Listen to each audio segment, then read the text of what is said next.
If you've eaten out in the past couple of decades, chances are a restaurateur named Danny Meyer has had a big impact on how your meal went. Since he opened his first restaurant in 1985, the innovations in food, service and hospitality he's pioneered have been so widely copied they've changed the way America dines out. Danny Meyer now runs 15 restaurants, and Shake Shack, the burger joint he opened in 2004, has become a global, billion-dollar chain. But in his most daring innovation to date, Danny Meyer is eliminating tipping in his restaurants, a move which, if successful, may radically alter the way restaurants do business. Thousands of people line up every day to eat Danny Meyer's food. Here at Citi Field, the home of the New York Mets, some fans come early just to get a taste of Shake Shack. When we were there, the wait was almost an hour long. Anderson Cooper, have you been to your seat yet, or you just came straight here? Rob, no.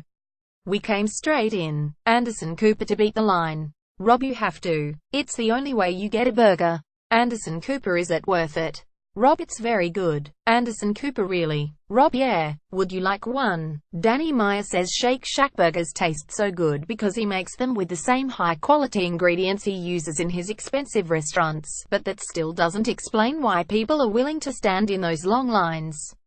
Anderson Cooper, it's burgers and it's fries. And it's shakes. You haven't reinvented the wheel here.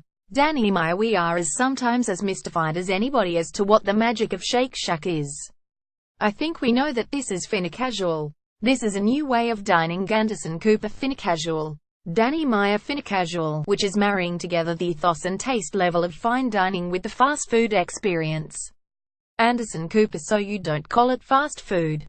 Danny Meyer, when did you ever go to Shake Shack and find the experience to be fast? We went with Danny Meyer to New York City Madison Square Park, where he created the first Shake Shack in 2004. Anderson Cooper, the reason I haven't had a burger before from Shake Shack is because of the line.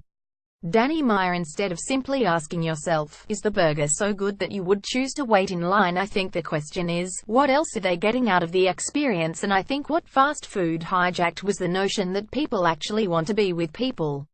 Their whole promise was basically, we're gonna get you out of here so quickly you'll never have to see your person. In fact, we're even gonna give you drive-through lines so you never have to get out of your car. And we're kind of doing the opposite of that. Anderson Cooper, I'm gonna get a cheeseburger, a Shack burger.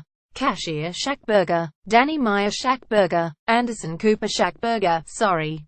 And a coffee milkshake and fries. Anderson Cooper, there's something about the combination of the bun and the burger. Danny Meyer, so if you think about it, a hamburger is basically two things.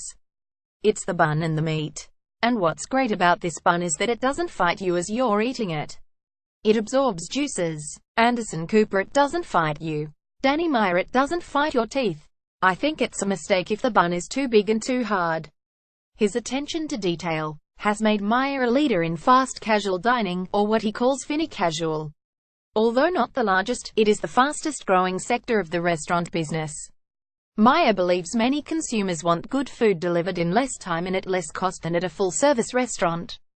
Danny Meyer, and I think what fine-casual is doing is, if you're willing to give up waiters and waitresses and bartenders and reservations and tablecloths and flowers, we're gonna give you about 80% of the quality that you would have gotten in a fine dining restaurant. We're gonna save you about 80% of the money you'd spend in a fine dining restaurant. And we're gonna save you about 60% of the time. Fine dining is how Meyer started in the restaurant business more than 30 years ago. He opened his first restaurant, Union Square Cafe, in 1985 in what was then a seedy neighborhood in Lower Manhattan. Back then, people dined out less frequently, and expensive restaurants were often formal and intimidating. Danny Meyer had a different vision. Danny Meyer, I said, let's create a restaurant where you can feel great if you're dining alone. So we created a bar for dining at a time when you never got 3-star food at a bar in New York City. That was the domain of coffee shops. I wanted to go to a restaurant where I could drink great wines by the glass, so I was just looking to break as many rules as I possibly could. But ultimately to create a restaurant that at the age of 27 would have been my favorite restaurant, if only it had existed. Meyer has been fascinated with food since he was a child. He grew up in St. Louis, the son of an entrepreneur and an art gallery owner who loved entertaining and cooking. Anderson Cooper, do you think about food all the time? Danny Meyer, constantly. Anderson Cooper, have you always? Danny Meyer. I think I have, for whatever reason, since I was a little kid. I'd go to the St. Louis Cardinal baseball games and I was the guy that would get the whole hot dog, like everybody did. But he'd go to the relish station and he'd put a little ketchup on this bite, a little mustard on this bite, a little onion here, a little pickle relish here to see which I liked better. Anderson Cooper. I don't know how to ask this. But, I mean, were you a chubby kid, if you were eating all the time? Danny Meyer. I actually was a chubby kid by the time I got to be 12 years old, 12, 13, 14. And that's kind of how I always felt thereafter.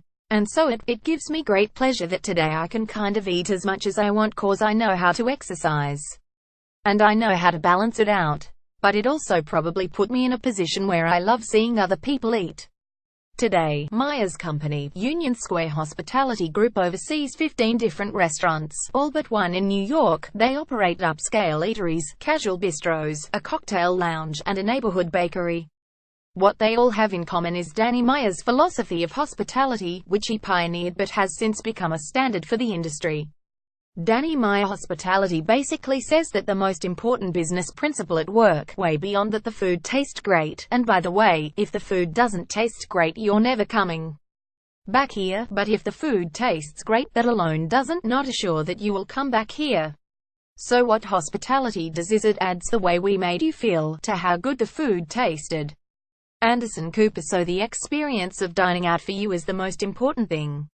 Danny Meyer. I think the experience of how you are made to feel is the most important thing. The key, he says, is to hire people who are intuitive and empathetic. He has more than 2,000 employees, and he trains them to pick up on the customers' cues.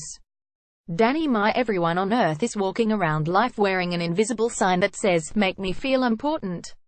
And your job is to understand the size of the font of this invisible sign and how brightly it's lit. So make me feel important by leaving me alone. Make me feel important by letting me tell you everything I know about food. So it's our job to read that sign and to deliver the experience that that person needs. Anderson Cooper. This is the reservation system. Scott Reinhardt. Yes. Danny Meyer. Are there any folks here that I'm supposed to be saying hello to today? Scott Reinhardt. We have a regular right here. In the restaurant business, profit margins are razor thin and repeat customers are critical. Meyer has made an art of making his customers feel welcome, tracking their likes and dislikes. Anderson Cooper. I've also heard you say that you always identify the boss at the table. WHIDIDNT. Realize there was a boss at each table. But how do you do that, Danny Meyer? Well, there's no question in my mind that at every single table there's somebody who's got the biggest agenda.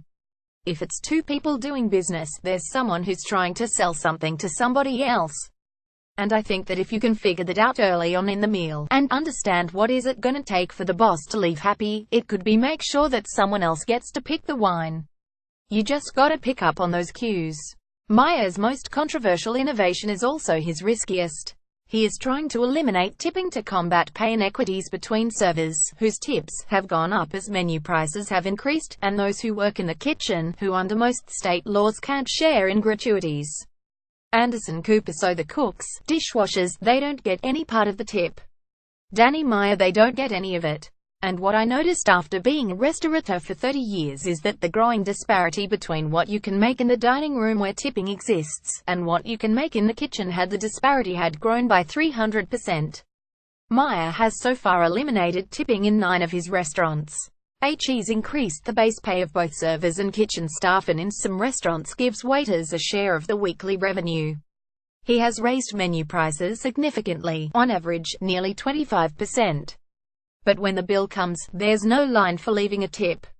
Anderson Cooper. You call it hospitality included. Why you don't say, no tipping. Danny Meyer. So by saying, hospitality included, it's basically saying, you see that price that it costs to get the chicken. That includes everything. That includes not only the guy that bought the chicken and the guy that cooked the chicken, but it also includes the person who served it to you and how they made you feel. Anderson Cooper. So for the customer, in the end, is the bill the same? Danny Meyer. The bill, by the time you get your bill, whatever shock you did or didn't feel when you saw the menu prices should completely dissipate, because you should say, that's exactly what it would have been if they hadn't had this new system. Anderson Cooper. Plus at the end of the meal, you don't have to deal with the hassle of figuring out what to tip. Danny Meyer: That's absolutely true, and let's face it, the end of the meal tends to be when people have had more wine than the beginning of the meal, and sometimes people make honest mistakes. Anderson Cooper: There's not a lot of restaurants though who are following your lead. Danny Meyer: That's absolutely true, and it kind of reminds me of in 1990, when I decided to eliminate smoking at Union Square Cafe. Anderson Cooper: That was long before the law. Actually, Danny Meyer: It was 12 years before Anderson Cooper ended it. Danny Meyer: It became law. And so for me, it's almost immaterial who's doing it besides us. What matters is that we're doing it. It could be that we're slightly ahead of our time, but we're in it to win this thing. In December, Meyer reopened his first restaurant, Union Square Cafe, in a new location. It's another not-tipping restaurant. Minutes before the first customers arrived, Meyer was still making final adjustments, determined to deliver a dining experience that would keep them coming back for more. Danny Meyer: My mind doesn't shut up. And I'm constantly thinking about, how could we do this better? How could we make this better? I don't want to ever open a restaurant that if it closed people just wouldn't care. Anderson Cooper: I will say, it's been now 24 hours since I had my first burger at Shake Shack and a coffee milkshake. I have been thinking about it more than I have thought about food in a long time. Danny Meyer: So all you need to know about me after all these questions is that nothing in the last 24 hours makes me happier than hearing what you just said. Last week, Shake Shack announced that it will test a new concept with its latest restaurant opening in New York City this month. There will be nobody taking orders or cash. Instead, customers will order and pay at touchscreen kiosks or from the Shake Shack mobile app. Produced by Ruth Streeter, Kaylee Tully, associate producer.